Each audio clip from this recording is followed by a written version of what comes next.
Oh, I am a hot rodder, and I really need to get this car up and going.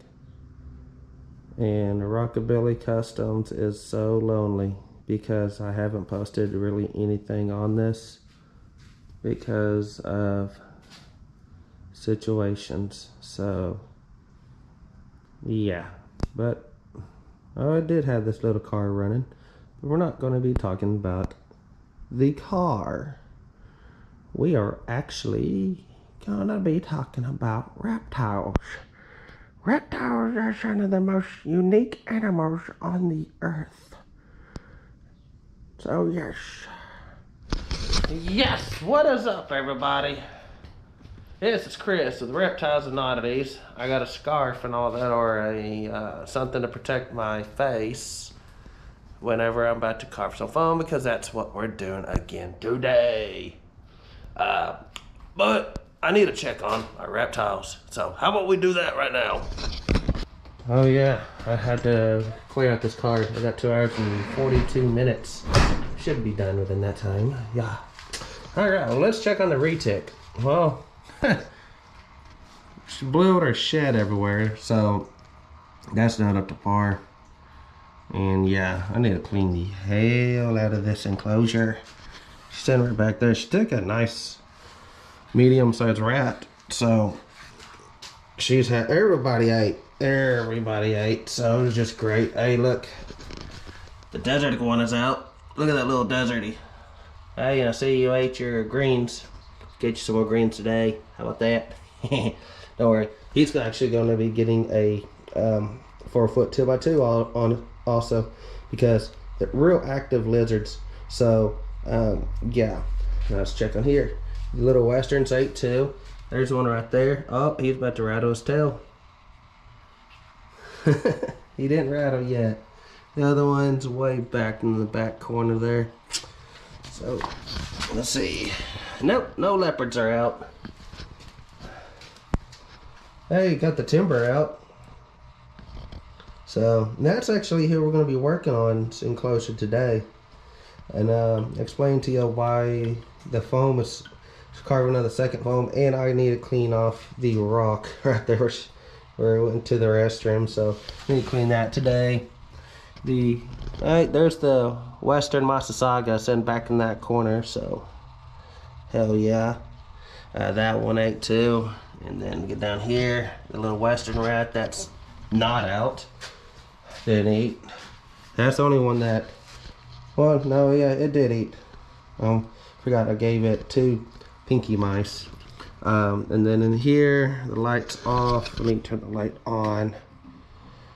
And oh, bulb must be out now. Great. I gotta change out the bulb today too. But little Western rat ate. Oh, it's okay. Got some good mealworms this time. The little desert scorpion down here got some good mealworm in there. It took it. It actually took it and started munching on it off the tongs.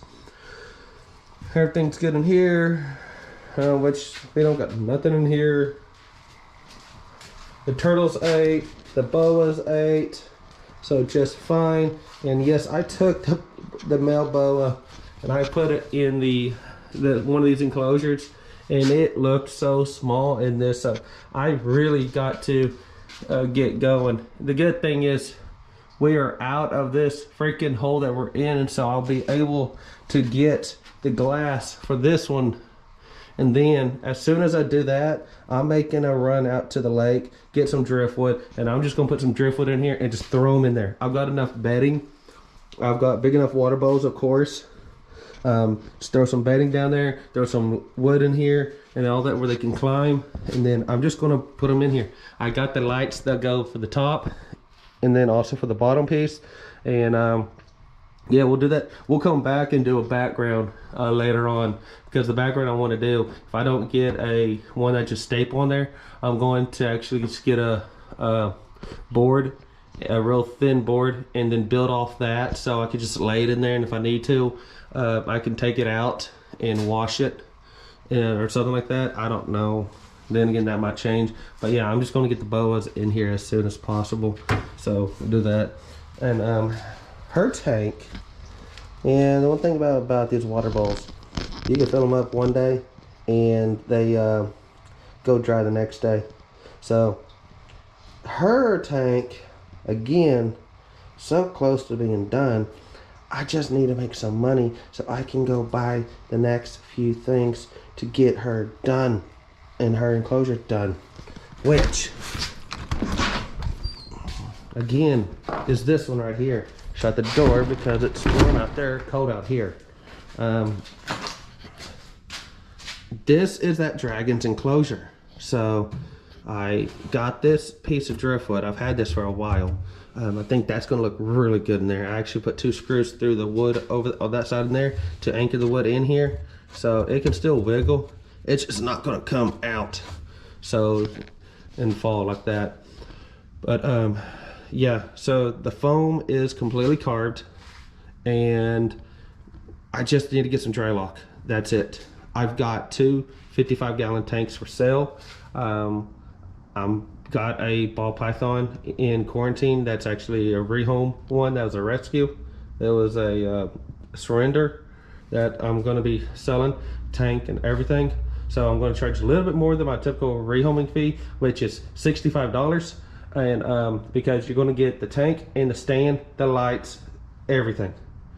You're going to get everything that snake has. So I don't know, it might be $150 or something like that. So yeah. If y'all want a normal looking ball python, shoot me a message over on Instagram,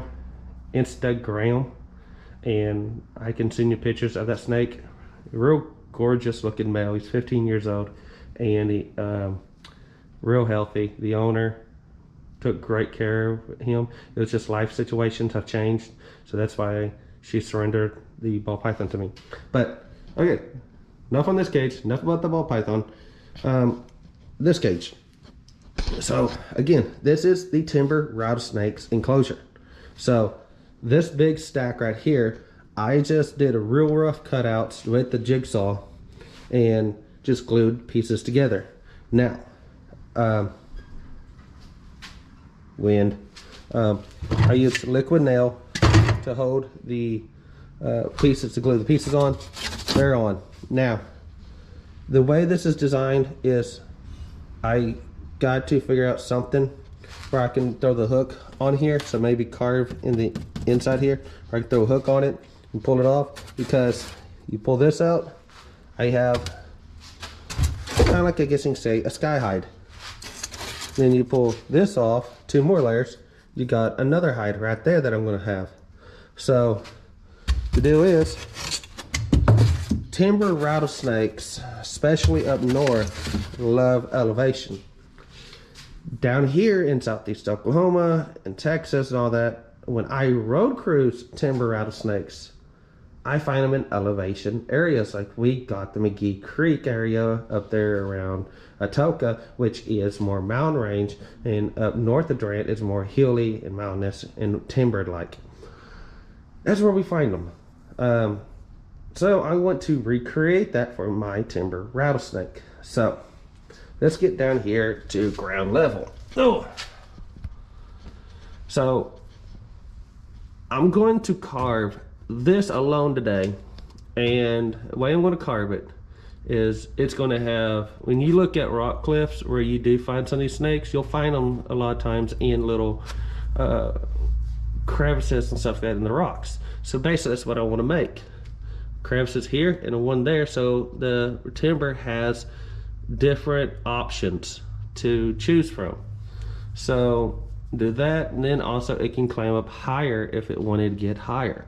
So I'll make this to look more like a rock pile, and then I'm going to come back and we're going to take a walk through the woods and get a bunch of big stumps that we can kind of wedge in between the top and the bottom to give it the effect like trees. Kind of come in here and glue limbs to them to put leaves on them to make look like trees in this thing. So do that, make it like a steep incline, put some trees at it. This thing will be covered in dirt, moss, grass, and yes, I'm gonna have a little bit of grass growing in here, and yeah, it's just that. So try to make it as naturalistic as possible for this little timber rattlesnake. And yes, this little timber rattlesnake will be getting kind of lost in here. There's gonna be times you will not see this snake whatsoever. So yeah, and I understand where other venomous keepers saying, hey, you don't want to clutter your tank up because getting them out could be more difficult and all. I understand that. This is just my option here. So that's just my opinion that I want to do this. This is just me. I want to give a more naturalistic looking enclosure, so I'm going to do that. So, but don't worry, everything is going to be kind of pushed up against there.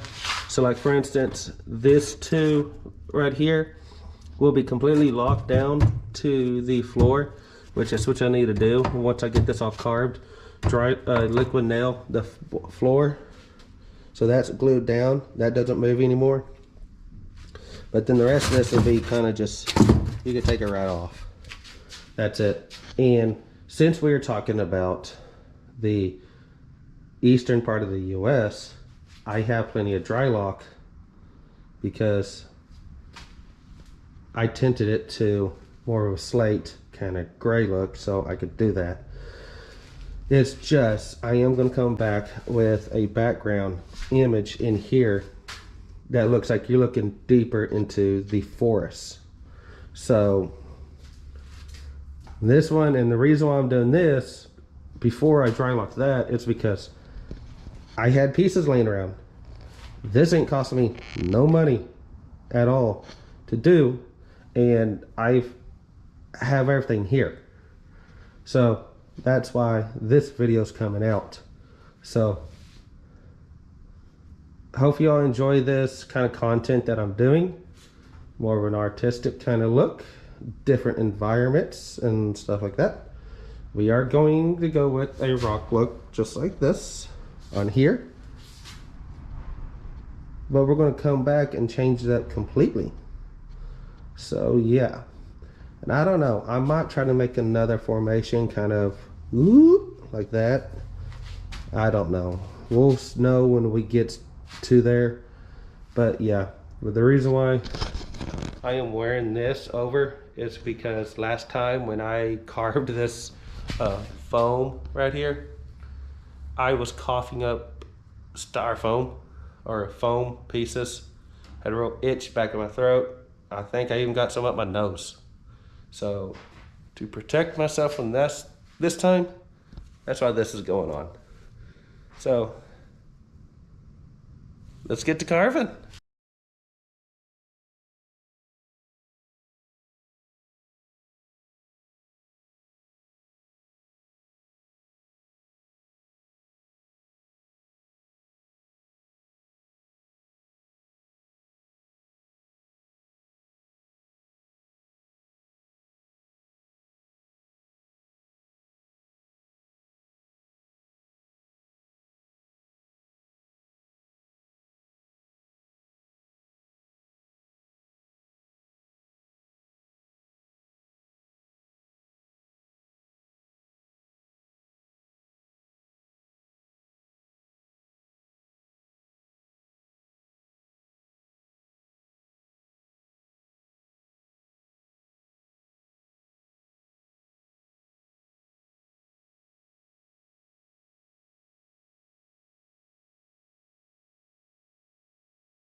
Okay, there was just a time lapse of me carving this whole foam up. So yeah. And I'm spitting out foam still, but I wore that handkerchief like that one that I got from Lucky 13. Really cool design because it's the whole hot rod classic 50s look. Really cool. But okay, let's talk about this enclosure or foam. Let me flip the mic around where y'all could hear me. Here we go. We got this foam here. Again, this is the foam that I found on the side of the road, and I brought it home because I'm like, hey, it's foam, it's not disgusting. Carve it up because yeah, it's gonna get carved. So yeah, so here we go. We did that enclosure. Now I had enough. It's a hot diggity dog. I'm going to do this one. So yeah, just cut a bunch of random pieces, start stacking, boom, boom, boom. I want two hides in this. One kind of low, next one another level. So we did that. Substrate is going to come up right above here, and I am shaking. Damn. I'm going to be coming up to here with substrate. So substrate's going to go into here and all that. So this will be completely dry locked, all of it. But we'll do the dry lock after I run to the store, get some spray foam up in here because this is really it. Just kind of go over this, and then we'll come back again with the carving, the wire brush, and carve out that foam too. Once that's all done, then we are ready to dry lock this whole piece down. So okay guys, well, we're back here. I really got a can of foam, and I got the wax paper put on. So, and if you see, hang on, let me show you another thing. This foam that I got is going to expand up to 3 inches. So yeah, and spray foam is spray foam. I'm having an issue with it, so I don't get that pawn grade. That's a lot. This literally cost me $4 at Walmart. So in some places you can get it down to $2 or so. So foam, it's foam because one, I'm covering it with dry lock, so it'd be just fine. Haven't had an issue with it since I've been doing this. Now I've been going on years with this. But also to keep this foam from not moving, because you're going to be able to take this thing apart. I took these wooden skews I used for like chocolate covered strawberries or stuff like that, like from a chocolate fountain, and I just hammered them kind of into the foam. And yeah, they do break apart pretty easy, but they eventually will go in enough to where it won't move. So as this foam is expanding, it's not going to push and make anything out of whack. So, but we say we start foaming this up. So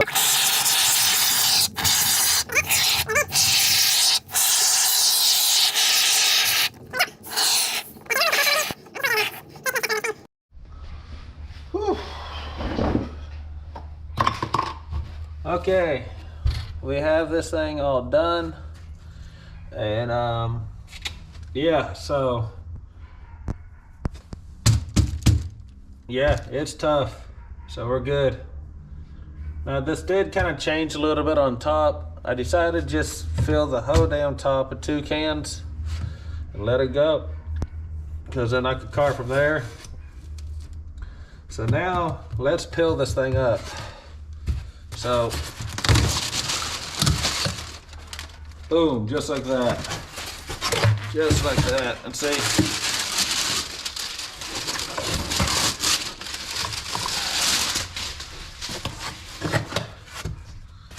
look at that. Oh, that's still wet there. That's still wet, but that's dry from the outside, but wet from the inside. So we'll put that there. Let's pull these stakes up. Ah, dang.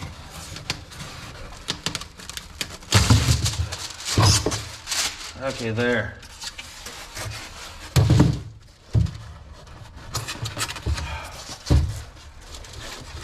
Let's put this back.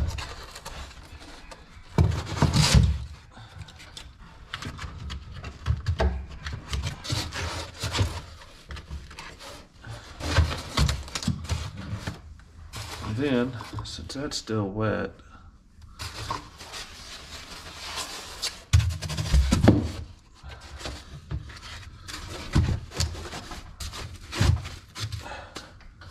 there. That's how I want it to be, right there like that. So, the camera back. So yeah, so basically short and stick. Let's see how good this is.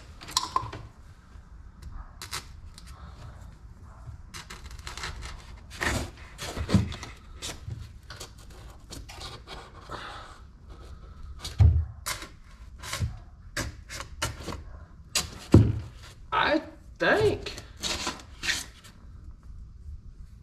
it's not sticky. Yeah, it ain't sticky. Okay, it's sticky there, but I think I'm good enough that I can actually carve this top piece. So, I don't want to carve this too much or anything. I actually want to do this more like moss and dirt on top of here now. Because the idea is I just want to see a rock pile in the middle of the woods. So, and it is freezing out here. Dear Lord, I already feel it going through my pants. The cold air sucks. But,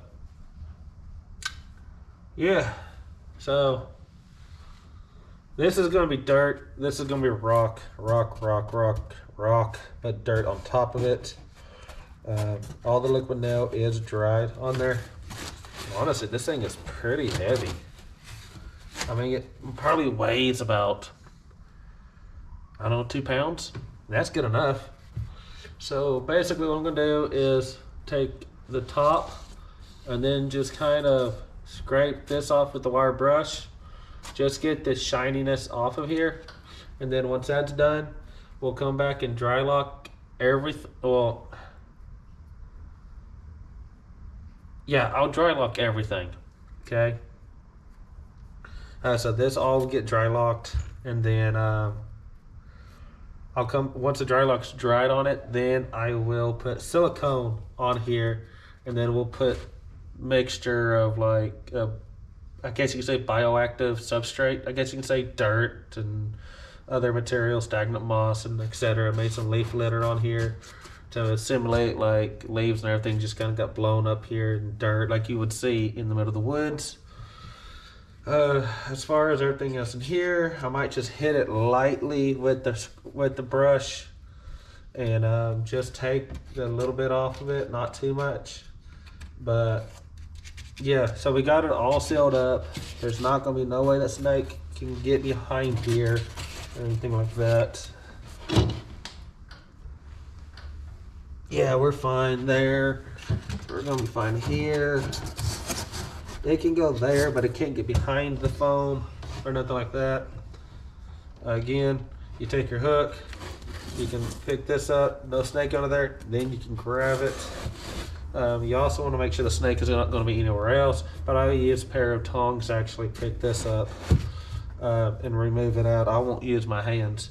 So we do want it to be light enough I can pick it up like that. But we want it sturdy enough when I do pick it up, it just doesn't break apart. So, yeah.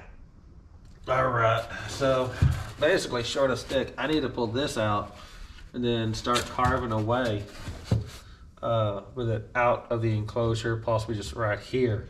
But this is locked down. This bottom piece is not coming off. So, we're looking pretty good.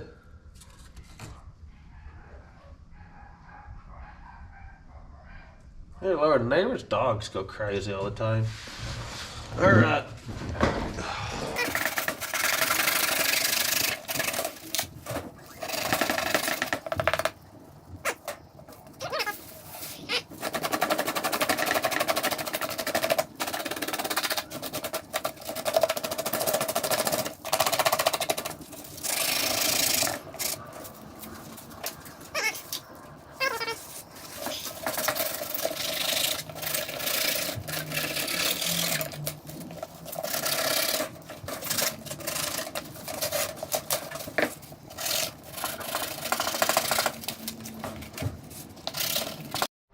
It's a warm day today, so we're getting work done today. But I got some stuff to show y'all off. So, look at the little rattlesnake. Look at that timber. Don't worry, buddy. We're gonna get started on yours enclosure and all that stuff. So, yep, we're good. How you doing, buddy? Oh yeah, you're just so gorgeous. So, one little western's out. Oh yeah, both of them out. One's back there, the one's right there. Look at them. You hear them rattling? Love it. So, we'll start off with this one. I got a Exoterra incubator, basically brand new. They just given to me, and I've got a few other things outside just given to me. What happened was, I have a rescue service. Okay. Yeah, I got a rescue service to where I initially wanted to rescue native wildlife like copperheads, rattlesnakes, black rats, Texas rats, stuff like that. And then it also started drifting into the exotic scene. That's how I got the bearded dragon. Most of my animals in here are actually surrenders. Some are rescues. So, yeah, like the boas, the leopard geckos, the soft shell, the desert iguana. I didn't buy none of that. They were all just rehomed to me. I took them. I even have another ball python right now that's actually in that main house that is for sale. It's a normal ball python. It's 15 years old, gorgeous, calm, and all that. He's a male, so yeah, he's for sale. If I sold him alone, he's $65 for the room homing fee. But if you get the 55 gallon and everything with it, it's just $150. I'll do $100 for the do $150 for the whole setup and everything with the lights and the heat lamp and all that stuff. So if y'all are interested, hit me up. But yeah, but this lady reached out to me and she's like, my bearded dragon's passed away. I don't want to put him in another dragon in these enclosures. Would you be interested in taking them off my hands? I said, sure, I just don't have the way to get them. So they drove all the way down from Texas, which they're about 45 to an hour minute down in Texas, close to Dallas, and they drove all the way up here and basically donated this stuff. So yeah, so got a brand new incubator. I mean, the little box in there they haven't even been opened, so never been used. It does turn on and work. I did try it out, so it works great. Come out here.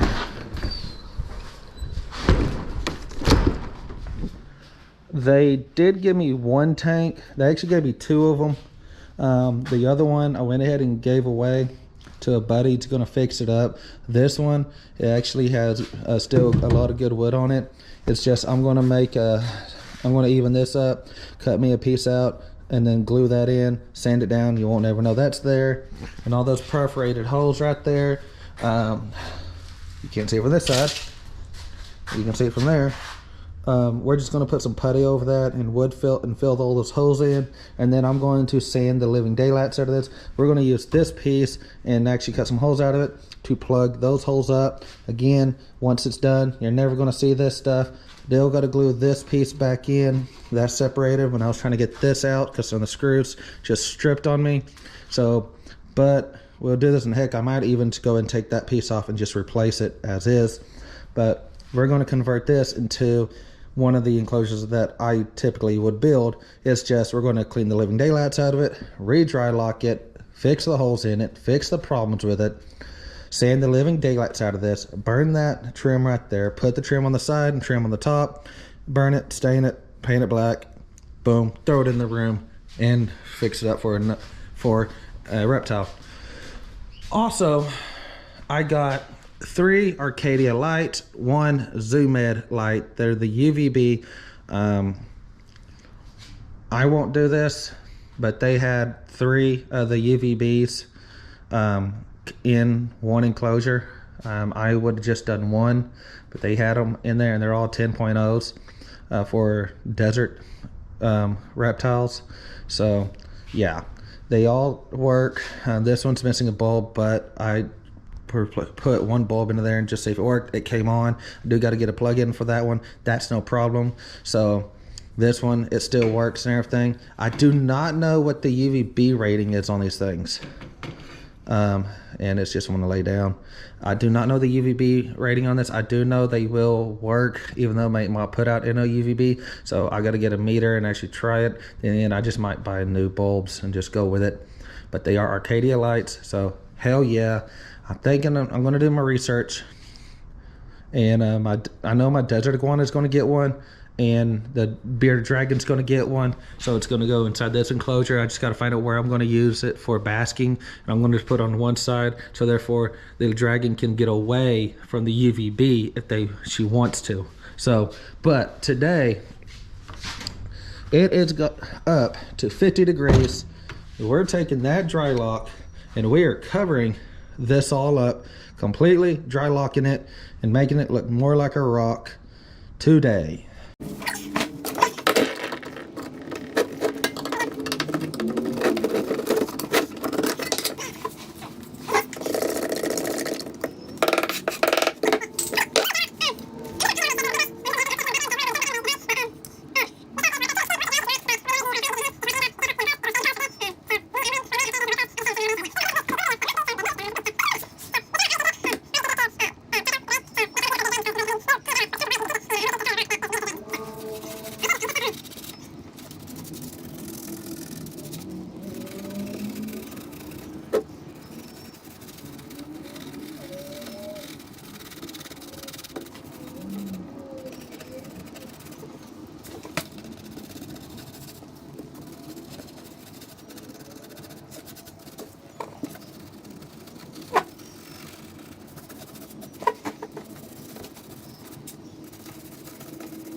Okay, so it's all dried. I went ahead and put it back together, and yeah, looks pretty good. Now here's what I'm talking about. There's some spots that are missing, but honestly, I'm not going to truly worry about that. It's because it's going to actually blend in really good with the color I am going to put on this to bring it more out. But yeah, so what I'm using Deco Arts Slate Gray. I got Granite Gray, and this is Marshy Green. It's the best one I'm going to be using for this. I'm going to try, not going to do much on that one, but these, I'm really going to hit it good with these, and you'll see what I'm talking about here soon. And for the glue on top, I'm actually going to use Mod Podge. This is a latex, water-based, or okay, not latex. It's a water-based glue, seal and finisher. Now I am also have a model train hobby, and I do have a model train that's a Lionel setup. That thing's expensive. Model railroading is expensive, and within our model railroading, we use Mod Podge for a lot of our builds to keep the ballast and everything on the tracks. If you are a model train roader or anything like that, deals with models, you understand. So I am going to use the Mod Podge, paint it on with a brush, because that's what you can do, and I'm going to throw my mixture of sand, jungle bedding, and coconut husk all together. I'm going to put it on this part. So we're going to do that, and we're going to see if that holds. It should hold, definitely. So we're going to throw a nice thick coat on here with a paintbrush and just put it on there, and then we'll be painting this all on there and let that dry. And basically this is done. The paint is outdoor paint, so it works great. It doesn't run or anything like that, and I've been using this for a long time with my animals, and they have shown no problem at all.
Okay, now the trick with this paint, you do not take a big old blob on there. You're basically going to take it, get the bristles, and you just want very little on the brush actually, and then you just want to barely lightly go over the foam, because what you're doing is you're only tackling the high spots on the foam.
Look at that. Worked out pretty good right there. The Mod Podge holding it on real good. Now, some of it is still a little wet, but we're good. We are good. Let me set this to the side. We got this too.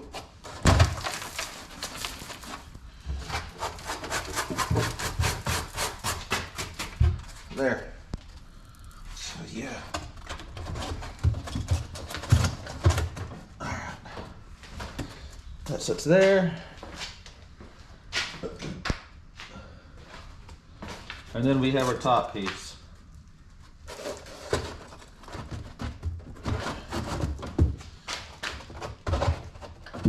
There. Boom. Boom. That is done. Okay, so the Mod Podge still has a little bit to dry on top, but it's good.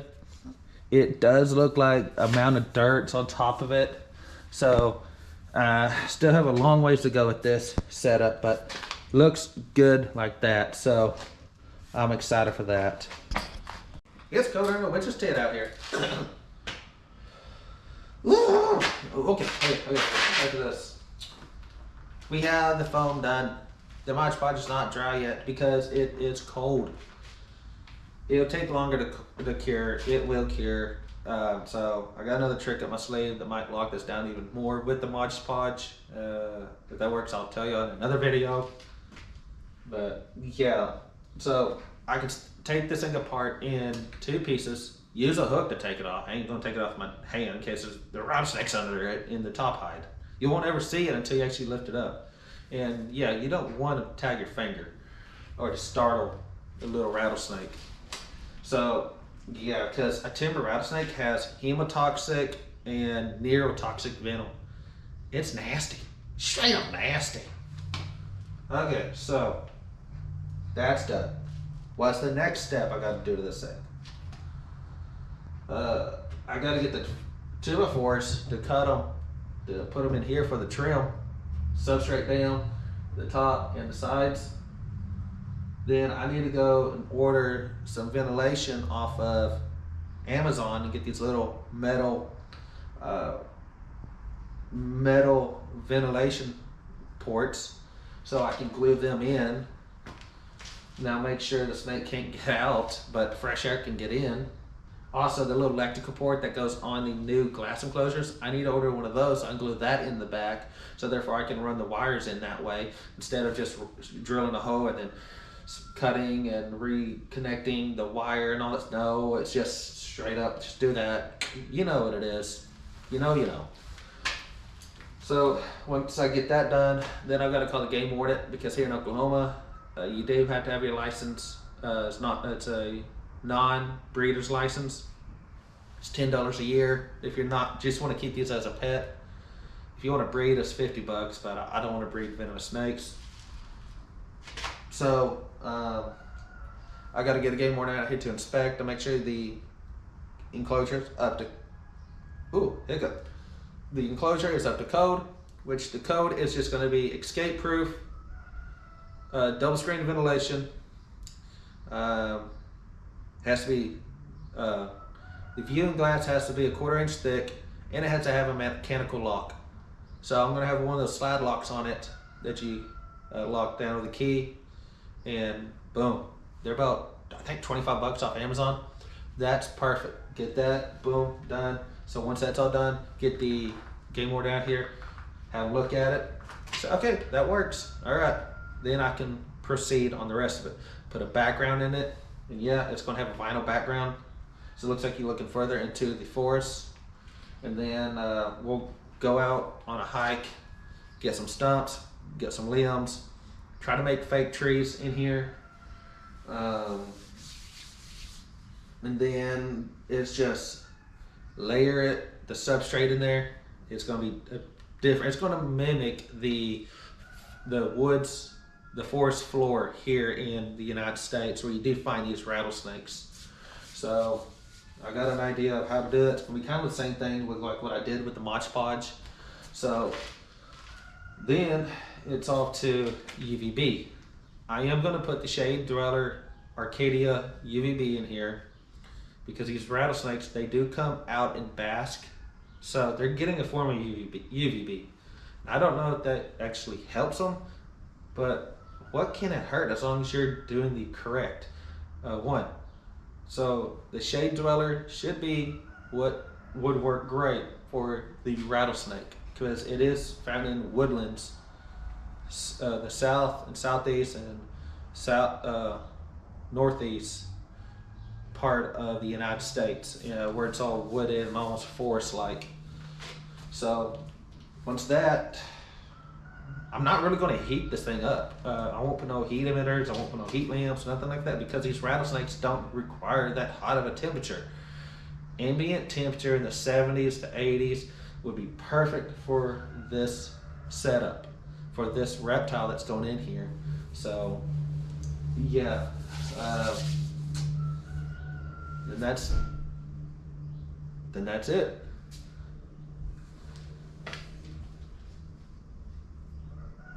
Okay, I think that's the kids playing around in there. But okay, well, I'm gonna get out of here. The last thing I'm gonna say is make sure you're supporting US Art. They are fighting for our rights to keep animals, and we're gonna need their help here pretty soon. If you know about the documentary, then you know that Eric Good is putting out a documentary. Don't got to say much. There's more bigger names in this reptile industry that said it perfectly. So I'm not going to put my 2 cents on it because, yeah, I'm nowhere right now. So, yeah. Next thing I was going to say too is I am looking to be an educator for native and exotic animals. I got to get a couple sponsorships, or at least one. That's why I want to talk to the game warden. If anybody out there wants to sponsor me, please get a hold of me on Instagram. I want to start off at the library and then maybe go to schools and other social events to educate about reptiles and let people hold boas and gopher snakes and ball pythons and stuff like that. Maybe I get an iguana or a tegu so they can hold the tegu or something like that, or at least pet it. I don't know, I'm kind of thinking on this whole thing too, but I am going to start off with what I've got. So yeah, hopefully I can get a sponsorship and start at the library here this spring. Ooh, that's gonna be cool. Okay, well, I'm getting out of here. If you like this, y'all know what to do. Hit the thumbs up. I'll catch you on the next one. Bye-bye.